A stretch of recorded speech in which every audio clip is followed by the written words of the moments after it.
Well, after the bell, Adobe said that sales for the current quarter will be about $3.9 billion, and that's above estimates. The stock is benefiting in the after-hours session, up about 2.5%. Adobe also reported sales jumping 23% over the previous quarter. It was fueled by revenue from digital media, including the Creative and Document Cloud units. Adobe's stock is up about 10% so far this year. Right, let's have a look at what's going on with some of that international news. Some movement here in Hong Kong to ease the travel quarantine. Ed Baxter's got that story and the rest of the global news.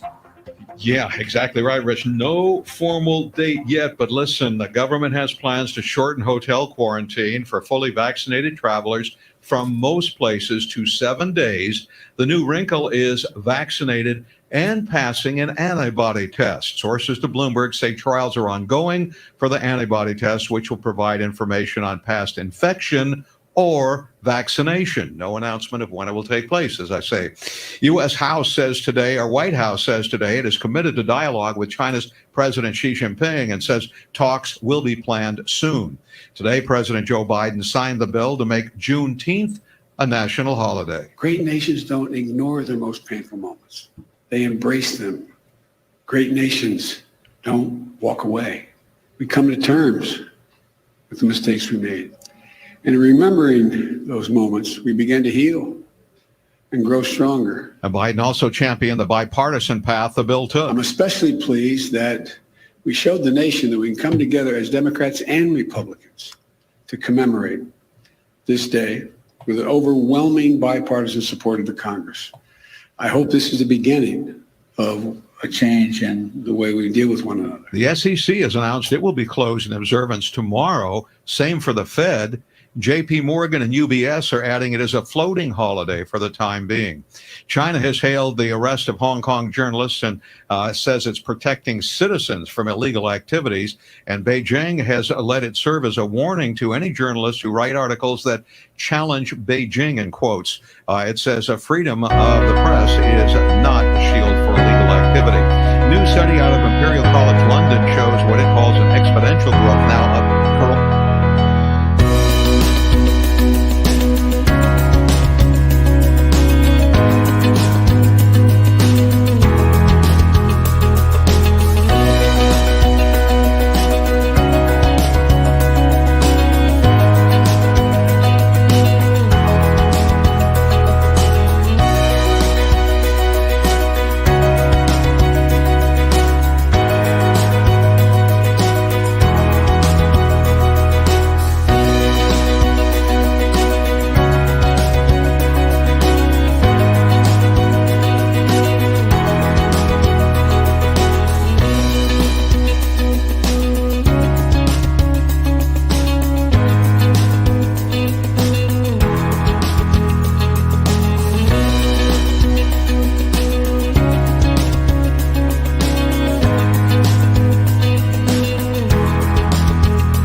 All right, folks, good evening, and it is Thursday evening.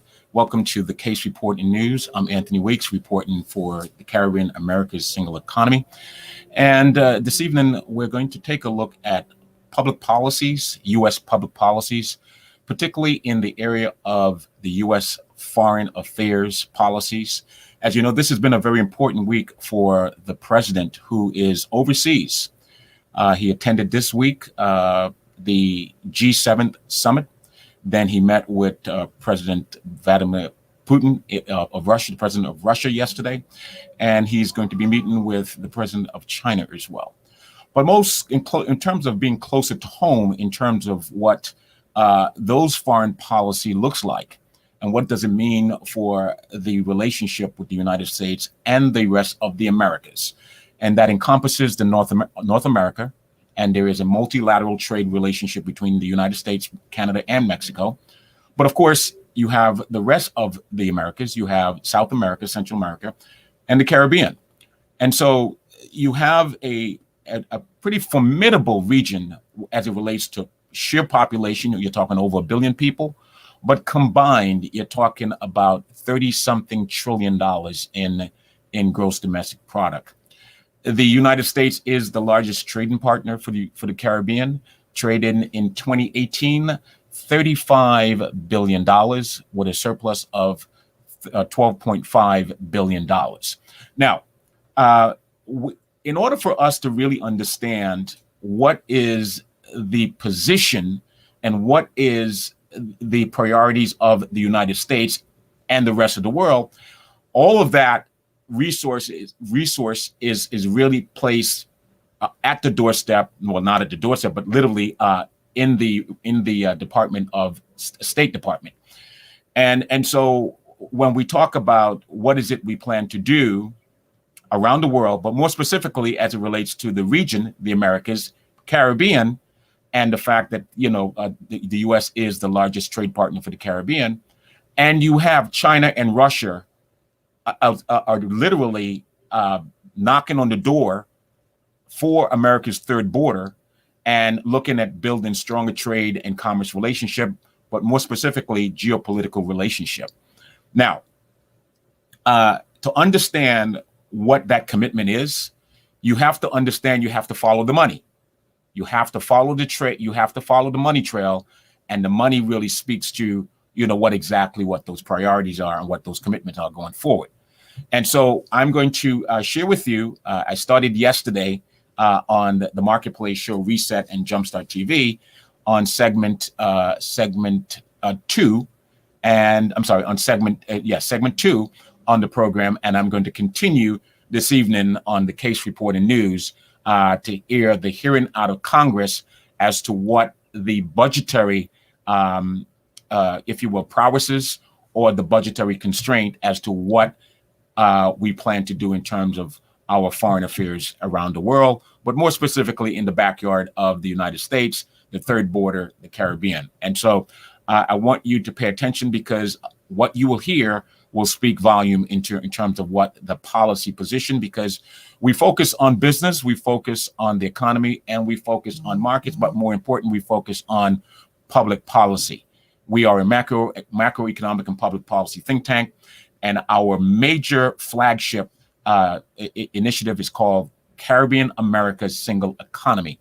And we report each and every Thursday on this program to talk about exactly, what exactly and how are we going to go about facilitating the process to strengthen and build a stronger, more integrated region as far as trade and commerce is concerned between ourselves, the United States, and the rest of the region, and the role the U.S. territories like the U.S. Virgin Islands and Puerto Rico can play in helping to help facilitate how that environment will be fostered. And so please enjoy the information, pay close attention, because it's very important information that to be had in terms of, exactly what that is. Now, before I play that, let me congratulate the Congress and let me congratulate President Joe Biden for signing the bill, which is now law. It is official. Juneteenth is now an official federal holiday in this country. It was signed by President Joe Biden. Juneteenth is now law, and it's a federal holiday. And what that means, every June 19th, it will acknowledge, it will address, or at least recognize that the country officially abolished slavery in this country, and June 19th hallmarks that historic moment in this country, which is is obviously a dark side of this country, and like the president said, we have to be able to reckon with those things that we did wrong, and slavery was something that we can't as a country. We have to have that conversation. We can't run from it, and so therefore, being able to acknowledge that slavery did take place, and it was a dark part of our history. But the fact that we are now recognizing that it needs to be front and center, it needs to be a conversation that we need to have, and we need to tackle it, we need to confront it and deal with it, and understand it is going to make us stronger, bring us closer as a people, because we're going to embrace it and we're going to address the wrongdoings that occurred during that time. So congratulations to the Congress, the U.S. Congress, and the president for making that happen. All right, so like I said, here we go. This is a rebroadcast of a hearing in Congress on the Foreign Relations Committee in Congress about, the State Department and its budget allocation and our country's priority in terms of how we deal with the rest of the world. And specifically, the State Department is responsible for managing the U.S. strategy of engagement in the Caribbean. The State Department is responsible for administering that law, which was passed in 2016. And so this is the hearing for it. And we'll come back when we come back. I'll close out the program, and then we will talk after that. All right, we'll be right back.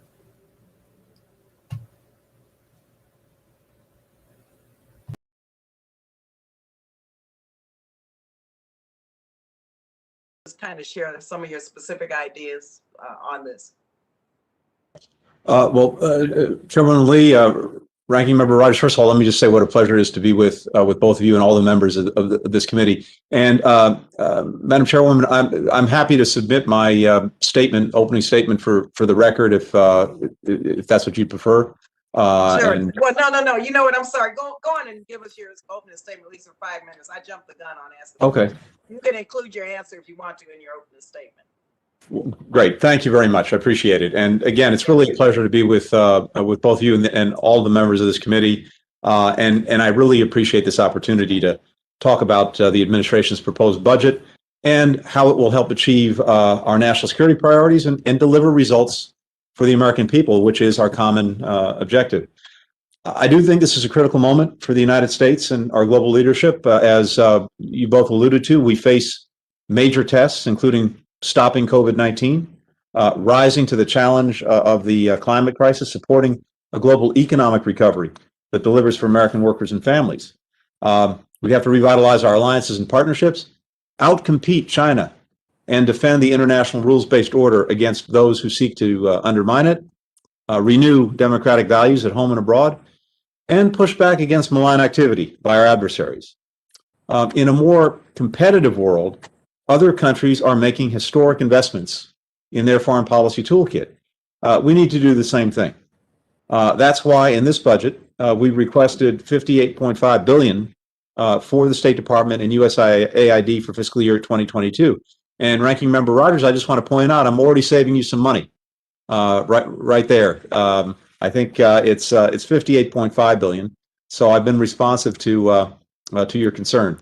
And let me just give you some specifics about how we plan to spend these funds if you support them. First, the budget will strengthen global health. The United States has been a leader in this field for decades in Africa, around the world. We're asking for $10 billion for global health programs, including nearly $1 billion for global health security to help us prevent, prepare for, and respond to future global health crises so we can stop outbreaks before they turn into pandemics that put our safety and prosperity in danger. This budget will accelerate the global response to the climate crisis by providing $2.5 billion for international climate programs, including $1.25 billion to the Green Climate Fund to help developing countries implement climate adaptation and emissions mitigation programs, which is directly in our interest. The budget would double down on the fight for democracy, which, as we all know, is under threat in too many places. The budget request includes $2.8 billion in foreign assistance to advance human rights, fight corruption, stem the tide of democratic backsliding, and strengthen and defend democracies. For example, through technical training for elections and support for independent media and civil society. It also requests $300 million for the National Endowment for Democracy. The budget will support a comprehensive strategy to address the root causes of irregular migration from Central America. It will invest $861 million in the region as a first step toward a 4-year commitment of $4 billion to help prevent violence, reduce poverty, curtail endemic corruption, and expand job and educational opportunity.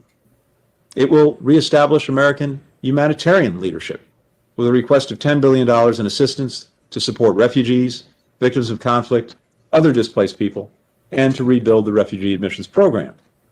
It will support our partners in the Middle East by fully funding our commitments to key countries, including Israel and Jordan, and by restoring humanitarian assistance to the Palestinian people. It includes a budget request of $3.6 billion to pay our assessed contributions in full to international organizations, initiatives, and peacekeeping efforts, including to restore our annual contribution to the World Health Organization. As China and others work hard to bend international organizations to their worldview, we need to ensure that these organizations remain grounded in the values, principles, and rules of the road, that have made our shared progress possible for so many decades. Finally, to deliver in all of these areas, the budget will reinvest in our most vital asset, our people. It will provide new resources to recruit, train, and retain a first-rate, diverse global workforce with nearly 500 additional foreign and civil service positions, the largest increase in state staffing in a decade. And it will modernize our technology and cybersecurity, protect our embassies and consulates, and include a direct appropriation of $320 million for consular services worldwide so we can continue to provide these vital services to Americans and those who seek to travel, study, or do business with the United States. Our national security depends not only on the strength of our armed forces, but also our ability to conduct effective diplomacy and development. That's how we solve global challenges, forge cooperation, advance our interests and values, protect our people, and prevent crises overseas from turning into emergencies here at home. And that's why diplomacy and development are smart investments for American taxpayers.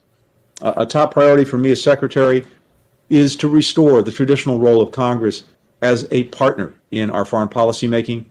That's the spirit that I bring to today's conversation, and I'm very grateful for this opportunity and the chance to answer any questions. Thank you. Thank you very much, Mr. Secretary. Let me just mention a couple things. First, I want to reiterate, I'll be calling on members based on seniority of the members that were present when the hearing was called to order, alternating between majority and minority members. And then I'll recognize any remaining members in the order of their appearance. And each member is asked to keep their question to 5 minutes per round. So Secretary Blinken, you heard my first question prematurely. I would love to hear your response. Thank you. Making sure that we have a workforce that looks like the country it represents is a top priority for me. And I've said both publicly as well as privately that I will consider it a measure of the success or not of however long I'm in the job, whether we succeed in putting in place a much stronger foundation to have that workforce that looks like this country. You noted that we appointed the first Chief Diversity and Inclusion Officer. That's an important gauge of the seriousness and purpose that I'm bringing to this, but let me just speak briefly to the challenge writ large, including the mandate of that office. We have to tackle this, and we will tackle this in a comprehensive way, starting with work that needs to be done before anyone gets anywhere near the doors of C Street. That is, with recruitment, and that has to start a lot earlier than it presently does. In part by opening minds, especially in traditionally underserved communities represented in the department, to the possibility of having a career serving the country and serving our foreign policy. And so we're going to be engaging even more, and I hope more effectively even, with high schools, colleges, universities, especially those that serve diverse populations. And that's going to start with me, but it's going to be an expectation that I have of the team across the board. Second, once people get into the C Street doors, that's not enough, because the problem, as you know very well, that we've had is that we do bring people in and then they leave. We have a serious retention problem. And that starts with a need to have genuine inclusion.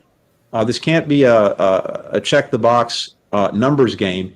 It actually goes fundamentally to the culture of the department and the way we understand and act on the different challenges that our colleagues coming from different backgrounds and different communities may face, and that honestly, many of us may not fully understand or appreciate. And that is going to be part of the work of the Office of the Chief Diversity Inclusion Officer too, to help us better understand that. We're also going to incorporate that into the Foreign Service Institute's training. Third, I think you're going to see that in the appointments we make to senior positions, again, a better reflection of the diversity of our country, because it is vitally important that when people start out at the department, they can imagine having a career that leads to the most senior jobs. And if they are not seeing colleagues who come from the same backgrounds or communities that they do, then that vision is not going to be there, and they may not stick it out. Finally, we need to have accountability. And one of the things that I've asked the Chief Diversity and Inclusion Officer to do, and that office, because it is an office, to do, reports directly to me as Secretary. We're going to have actual numbers, analysis, understanding. We're going to try to disaggregate data in ways that we have not done effectively in the past, so that we can understand and we can show whether, in fact, we are making progress in having a genuinely diverse department. Last thing I'll say on this. Our greatest strength, it's a cliche, but it's true. Our greatest strength as a country is in our diversity. And that's all the more true when it comes to our foreign policy, because we are dealing with an incredibly diverse world. And as the ranking member said, the sheer multiplicity and complexity of the challenges we face has probably never been greater. It would be to penalize ourselves not to have as full part and partner in our foreign policy a true reflection of the diversity of our country. We're going to be much more effective in engaging the world when we have that. So I'm determined that we show real sustainable progress, and I think we're putting in place the tools to it. The Chief Diversity and Inclusion Officer is developing a 5-year plan for this that we will share with you, and I think that'll be ready in the weeks ahead. Secretary, I appreciate that, because in trying to develop a closer collaboration, I really do want to look at the plan and work with you on it, but also just know that I want to see something 3 months, 6 months, because this is such a long-standing issue. 5-year plan is great, but we have to have benchmarks throughout this 5 years. We can't wait that long to have a State Department that reflects the country and the aspirations of people who really would want to enhance our presence in the world. So thank you again. I'd like now to yield to Mr. Rogers, our ranking member. Thank you, Madam Chair. Mr. Secretary, the department's request for UN and other international organizations includes an increase of $630 million over the current level. That includes costs associated with your plan to rejoin several international organizations, to pay arrears, and to pay peacekeeping dues above the statutory rate of 25%, a cap that has not been changed by the Congress since it was negotiated during your time at the Senate Foreign Relations Committee. A little over a week ago, the UN system demonstrated why there is so much skepticism and concern about continued investments in the absence of significant reform from top to bottom. On May the 27th, the UN Human Rights Council took the unprecedented step to open an investigation against Israel for alleged war crimes. You are asking for resources that will end up funding that effort. And the American taxpayer is right to be outraged. One day later, on May 28th, Syria and Belarus were elected to the World Health Organization's executive board. Now, a murderous regime and a desperate dictator are part of the governance structure of the World Health Organization, as if the list of problems at that organization was not long enough. U.S. officials could have called for a vote and voiced objections, but instead they did nothing until the deal was done. Mr. Mr. Secretary, your administration has acknowledged the deep flaws at many of these organizations, but you propose the United States to rejoin with payment in an effort to make change and see better results. How can we believe that you'll be able to make or even attempt to make any changes at these organizations when we just witnessed a failure to act on such an important matter? Thank you, Ranking Member. I very much appreciate the question. Let me just say one thing at the outset. I do think that repaying our arrears and also trying to be current is very important in these organizations because it goes directly to our ability to have influence. When we're not paying up, we're listened to less. And it also goes to their operations and their ability to do the job in ways that advance our own interests. But we can come back to that. I think with regard to the Human Rights Council, with regard to the World Health Organization, it's our judgment that we stand a much better chance of advancing the important reforms that both need. I strongly concur with you if we're at the table as opposed to outside the room. And when we're not at the table, someone else is. And you alluded to a couple of countries in one case who might be. We can think of others who also would be.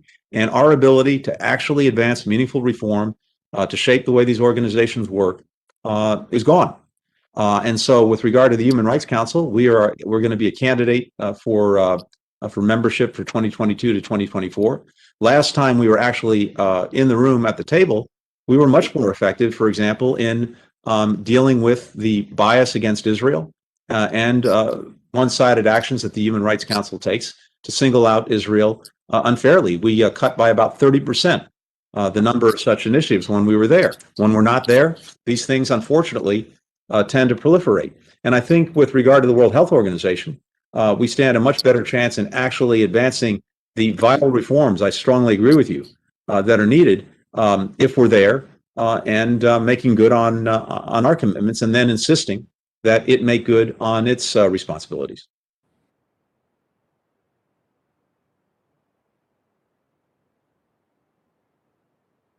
Unmute, Mr. Rogers. Can you unmute? Am I on? Okay. Now you're on. Uh-huh. I've got only a few seconds left. Is it possible to ask for another minute? I didn't hear you. Yes. Go right ahead. We have an additional minute. Yes. Thank you. Mr. Secretary, I was pleased to see that the President's budget request maintained the current level of funding for Egypt because they're a critical partner in the Middle East. That U.S.-Egypt relationship is complicated, but very important. I was in Cairo meeting literally with the President, al-Sisi, when the two church bombings happened on Palm Sunday in 2017. Sometimes I think we lose sight of the very real terrorist threats they face there and continue to face. You met with President al-Sisi recently following the ceasefire between Israel and Hamas. To the degree that you can, tell us about the role Egypt played in helping to end the recent conflict, and tell us of your view of the U.S.-Egyptian relationship. Thank you. Egypt played an absolutely vital role in getting the ceasefire. I don't think it would have happened without their engagement. It's as simple as that. Something that we've both appreciated and applauded publicly. And to your point, it also plays a very important role in Middle East stability, in countering terrorism.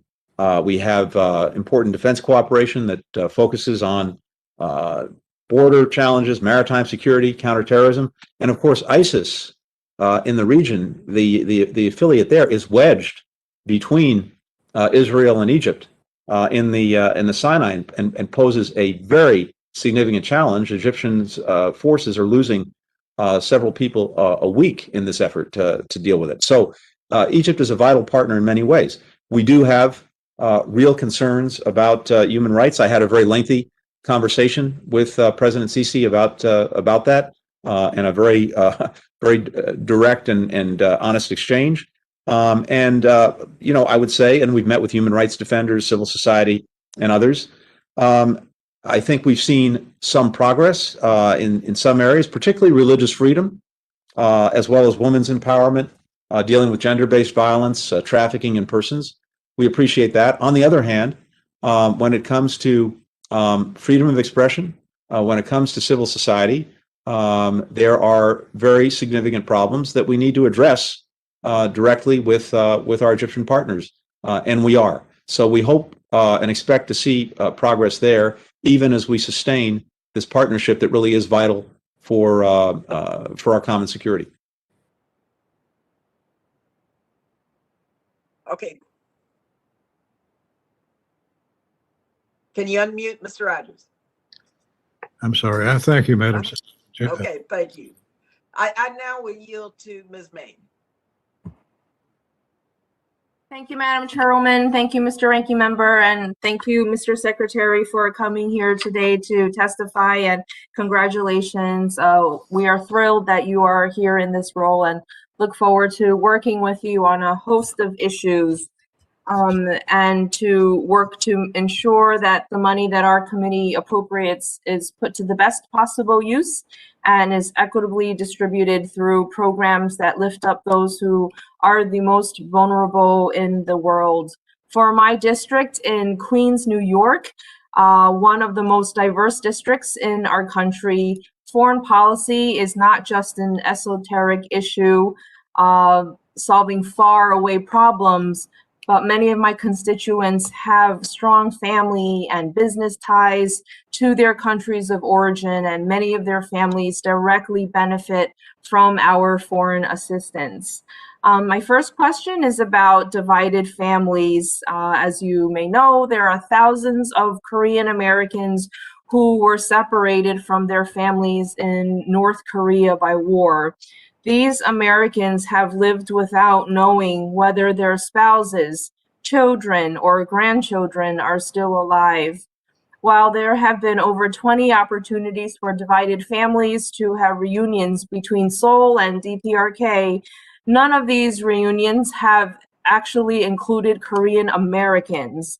Seoul, as well as other international organizations, has committed to helping facilitate the inclusion of Korean Americans in these reunions. Obviously, time is running out as these family members age into their 80s and 90s. Can you update us on how humanitarian issues such as this one will be included in any talks at any level with our allies in Seoul or with the DPRK? And in order for this issue to really get the attention it deserves, we need a special envoy on North Korean human rights. The former president did not appoint anyone to this position, which I really think was a mistake. Can we expect a nominee for this role expeditiously? In answer to your second question, yes, you can, and we're moving forward on that. As you know, the usual challenges with vetting and everything make it some of these things a little slower than we'd like them to be or should be, but the short answer is yes. And with regard to family reunification, I am deeply sensitive to that issue and appreciate everything you said, because at the end of the day, so much of what we do, and we sometimes forget, comes down to real human beings, to real people, and this is just heart-wrenching, knowing that people have been not only separated but don't even know the fate of their loved ones. So what I can pledge to you is that we will absolutely work on this, including with our South Korean partners, to make sure that the interests of Korean Americans who've been separated from families are reflected in the efforts that we make and that are made. It's, as you know, very challenging, and we don't know what kind of engagement we're going to get from the DPRK. But thank you for putting a light on this issue. Thank you so much, Mr. Secretary. And I don't have much time, but I just wanted to briefly address the international affairs budget which broadly supports funding for gender equality and equity. But the 200 million Gender Equity and Equality Action Fund is the only amount specified. Given this wide swath of issues, do you think that the 200 million is sufficient? And how would the proposed GEEA fund complement or differ from other accounts that seek to advance global gender equity? Thank you. We're trying to work on this through a variety of programs and approaches that hopefully will complement each other. We have, as you know, significant work that we'll be doing that's also reflected in the budget on combating gender-based violence, which has gotten worse under COVID for reasons that I think you know. We're also trying to make sure we have an emphasis on women, peace, and security, working to support the participation, the leadership, the empowerment in decision-making of women in peace and security issues. And then to your point, we have this proposed Gender Equity and Equality Action Fund that we're seeking support for in the budget to promote economic empowerment, to also help deal with gender-based violence, to support some of the underserved populations and also some of the areas where there's disproportionate impact on women and girls, notably the pandemic, climate change, conflict. I think that we are that if this budget is approved, we are resourced appropriately. There with technology, for example, we found that there's some things that we can actually do more efficiently than before. Having said that, if there are specific areas or ideas that you think we should be pursuing, I very much welcome having an opportunity to talk about that and making sure that we're resourced appropriately. Thank you. I yield back. Thank you. I will yield now to Mr. Diaz-Briard. Madam Chairwoman, thank you very much. Mr. Secretary, good to see you, sir. Let me bring us to Venezuela. So I don't have to tell you that the Maduro regime continues to violate human rights. There are obviously no free and fair elections. Political prisoners are still held in captivity. There's a lack of democratic institutions, independent media, free and fair expression, and obviously continuous ties with anti-American terrorist groups and regimes. Am I to believe, and I hope I am, because I've read in different instances that those factors and maybe others mean that you will continue to support sanctions against the Maduro regime in Venezuela?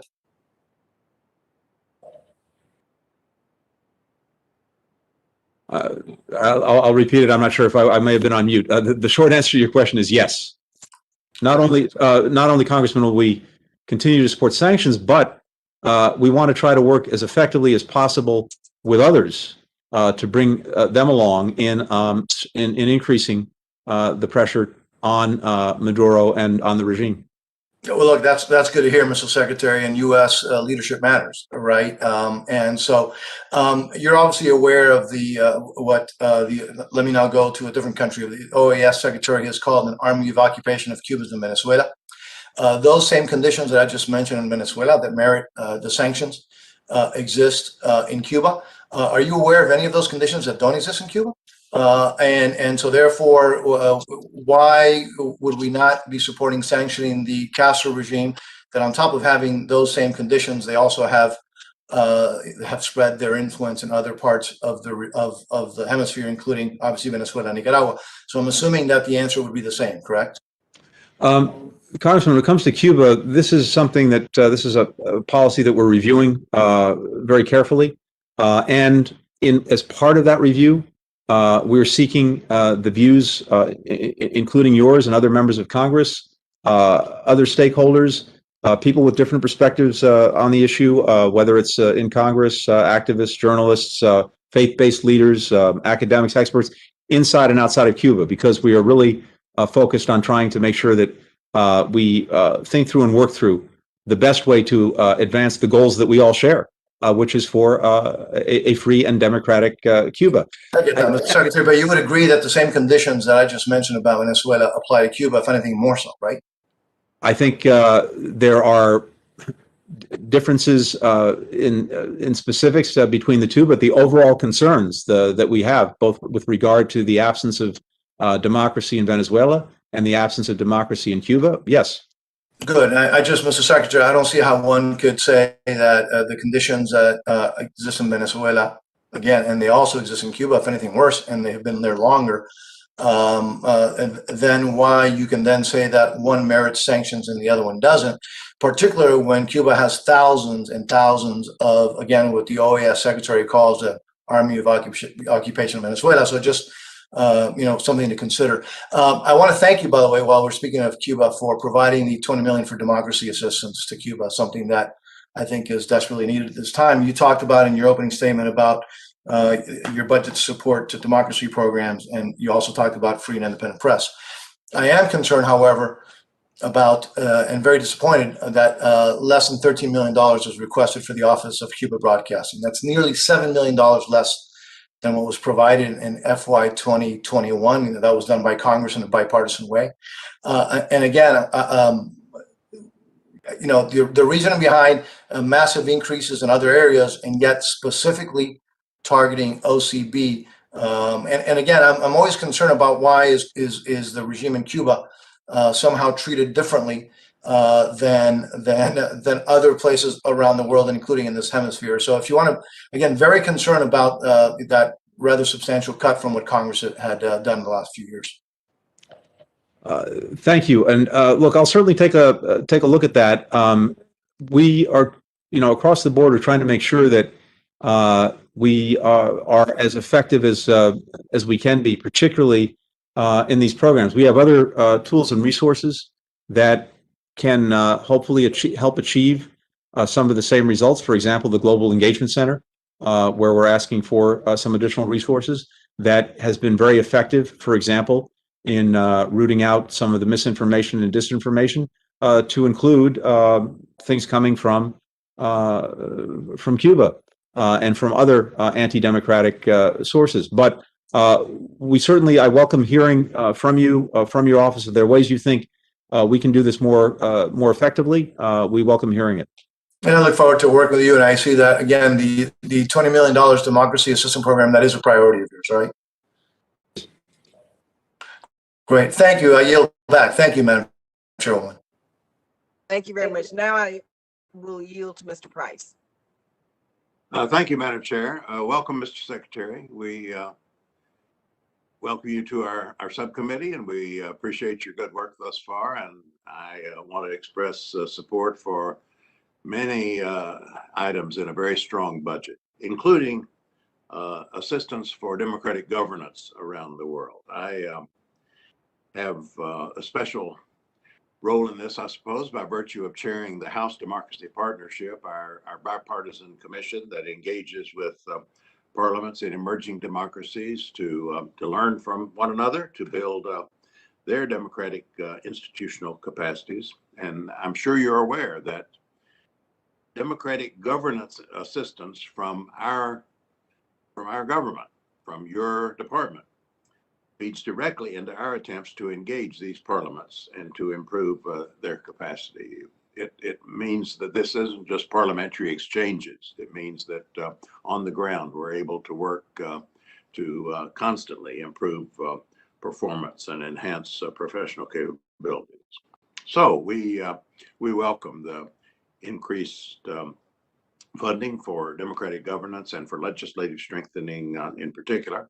Does lead me to a couple of questions with countries that we have engaged with, and for very different reasons. Engagement in these countries has become much more difficult recently. I'm speaking of Burma and Afghanistan. Let me first ask you about Burma. The military coup there, of course, has been devastating, and among other things, it's effectively removed the country from international parliamentary engagement. I support the sanctions the Biden administration has already imposed on Burmese military officials and businesses. I wonder, apart from these ad hoc sanctions, what more can we do to affect the Burmese military officials and military affiliated businesses? How effective have these sanctions been? What would your judgment be? And are you working with our international international partners to restrict the Tatmadaws' access to military equipment, financial support, whatever that might be done in the way of increasingly effective measures. What kind of engagement do you have with the National Unity Government? You have any plan to work with them further? And then how does the U.S. plan to conduct assistance programs? There are some in your budget in ways that do not benefit the military junta, does not contradict what local civil society groups have been urging, and as a matter of fact, does something to address the flaw in the previous government and in this government, that the flaw they share with regard to the treatment of the Rohingya. Mhm. Yep. Very much share your deep concern. We need to see an end to the violence. We need to see prisoners released. We need to see Burma return to the democratic path that it was on. To your point, we have sanctioned coup leaders. We sanctioned major military affiliated companies supporting the military. We've been engaged in a comprehensive review of our assistance to make sure that we can focus assistance that gets directly to people who need it and does not get to the regime. We have stringent export controls in place, and we want to make sure that we are trying to build some support for civil society, humanitarian, and ethnic communities, and all of this in coordination with allies and partners, including ASEAN. One aspect of this is, and this is something I've been very engaged in, is trying to get countries that have investments or other economic relationships with enterprises in Burma that directly support the military and that it depends on as an economic lifeline, that those countries reconsider those investments and those relationships. And we're doing some work there. We're also very much supporting the work that ASEAN is doing.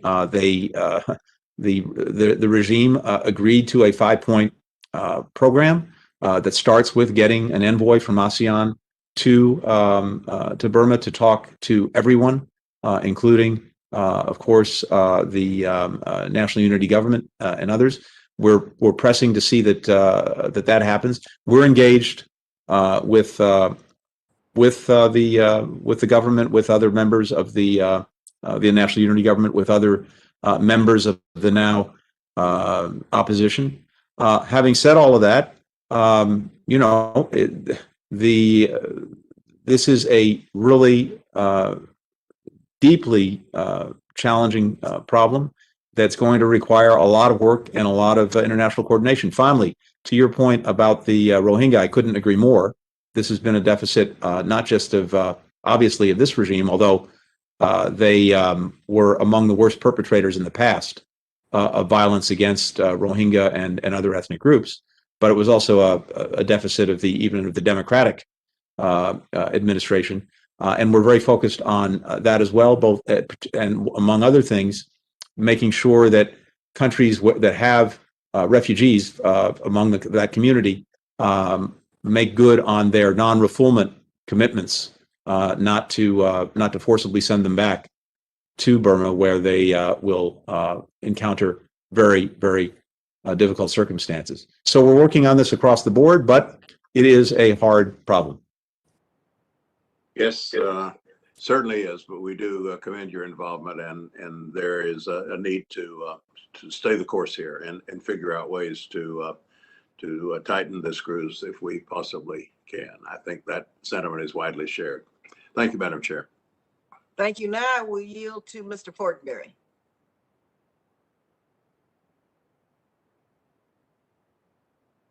I believe you're frozen at this point. Okay, Mr. Fortenberry, I think you're. Is that better, Madam Chair? That's much better. If we find, I apologize. I'm having some broadband difficulty here. Ms. Secretary, welcome. Thank you so much for joining us today. Madam Chair, thank you. Ranking Member, thank you for holding this important hearing. Ms. Secretary, let me start out by just commending you for two things you said earlier. First of all, you consider Congress a partner in foreign policy. I really appreciate that. I think this whole committee very much does. We're full of we're brimming with good ideas and want to help constructively meet challenges. Secondly, you talked about foreign policy is ultimately about people and places, and I couldn't agree more. Ultimately about human dignity and creating conditions for flourishing of human life and stability. So thank you for those comments. I want to try to address, if I can, the Middle East Partnership for Peace Act, China and the WHO, as well as the Northern Triangle. Regarding the Middle East Partnership for Peace Act, Ranking Member Rogers mentioned Egypt.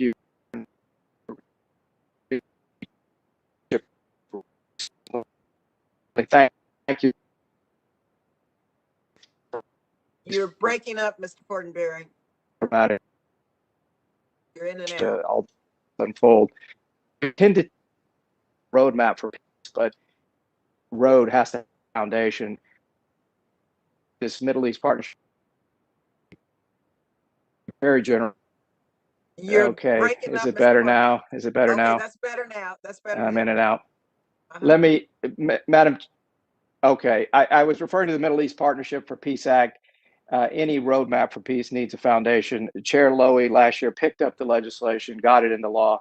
I'm so grateful for her leadership.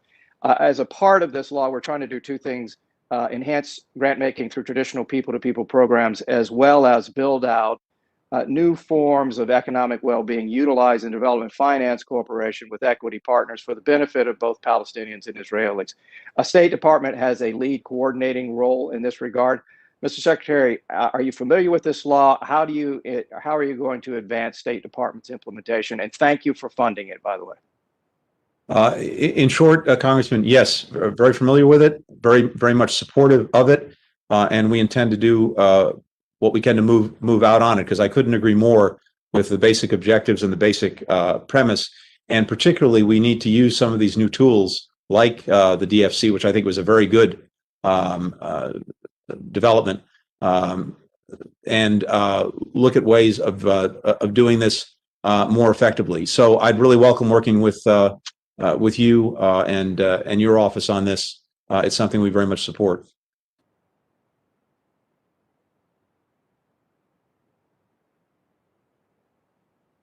Mr. Fortenberry?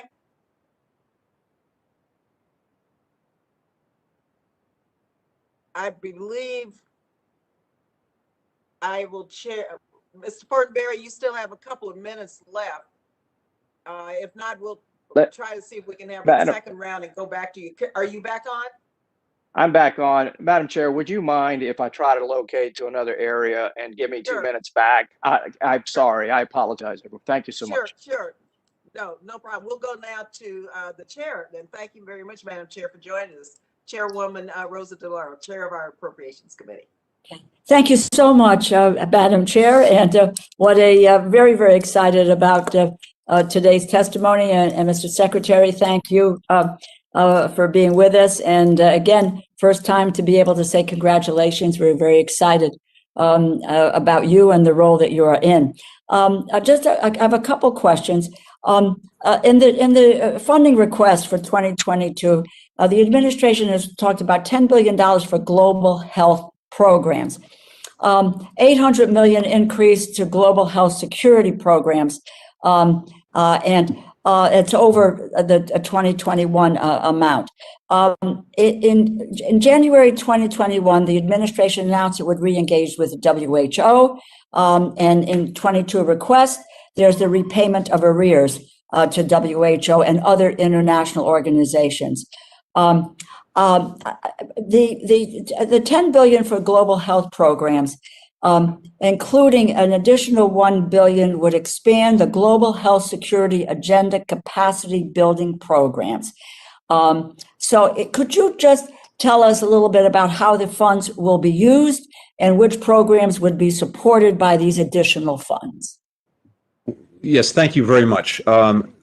First, let me just say that this is really an effort to build on the very significant resources that Congress has provided over the past year in response to COVID-19. I think your leadership in trying to help address both near-term and long-term global health security challenges has been vitally important and is very much in line with the global health security agenda that we have. I think we need to be looking at this in two ways.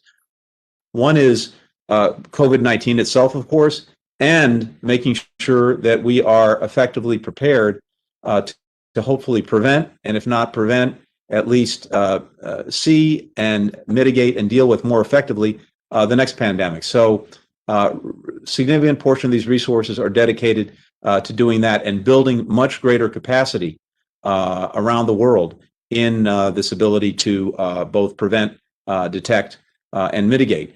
Parenthetically, a senator by the name of Joe Biden, way back in 2003, 2004, had legislation called the Global Pathogen Protection Act because he identified way back then that various countries did not have in place the tools to be able to detect the outbreak of a pathogen turning into a pandemic. Unfortunately, that legislation never made it through. I'm very pleased that Congress today is really focused on this, and that can help give us the tools. So there's that piece.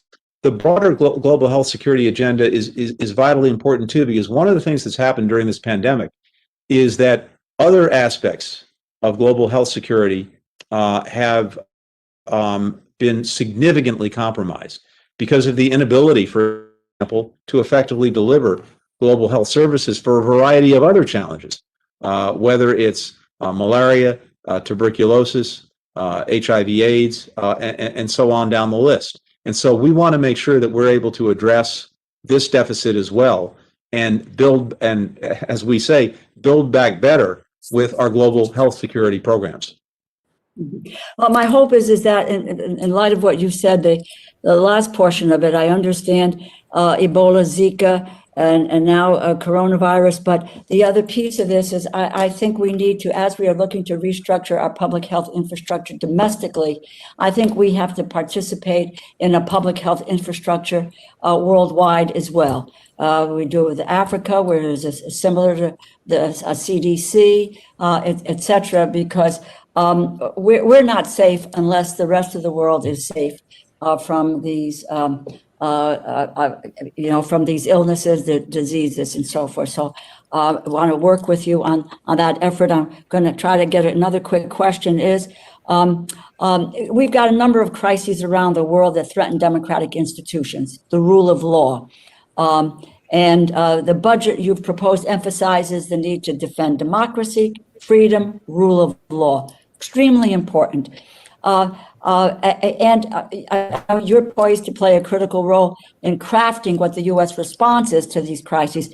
How do you plan to carry out that mission in a way that achieves our objectives while re-engaging with our allies in a way that we did not during the previous administration? Well, I think from our perspective, the first order of business has been to re-engage with allies and partners, both on a bilateral basis, but also in different institutions, because the challenge is twofold. I think if we look at pretty much any of the big ticket items that are actually going to have an impact on the lives of our people, whether it is this pandemic, whether it is climate change, whether it's the disruptive impacts of various new technologies that so shape our lives. I think the one thing we know is that we can't effectively deal with these challenges doing it alone. Even the United States, with all of our power and resources and know-how, we benefit from being able to work in cooperation and coordination with other countries to deal with these challenges.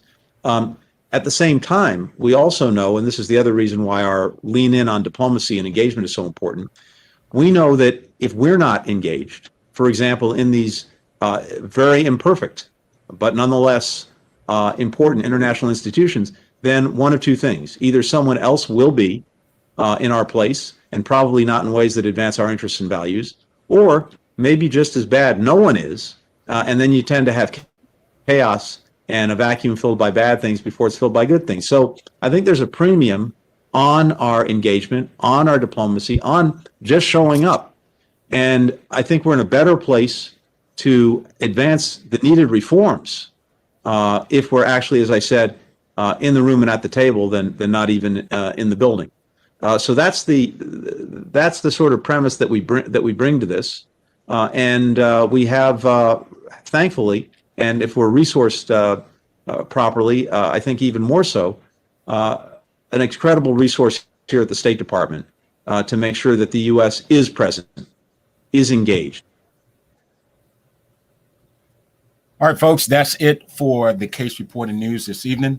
I want to thank you so much for tuning into the news broadcast this evening, and hope you've learned something this evening in terms of how the State Department is funded and its policy, foreign policy, and priorities. And so until next week, I want to thank you for tuning in. Until then, good night. This is Anthony Weeks for the Case Report and News.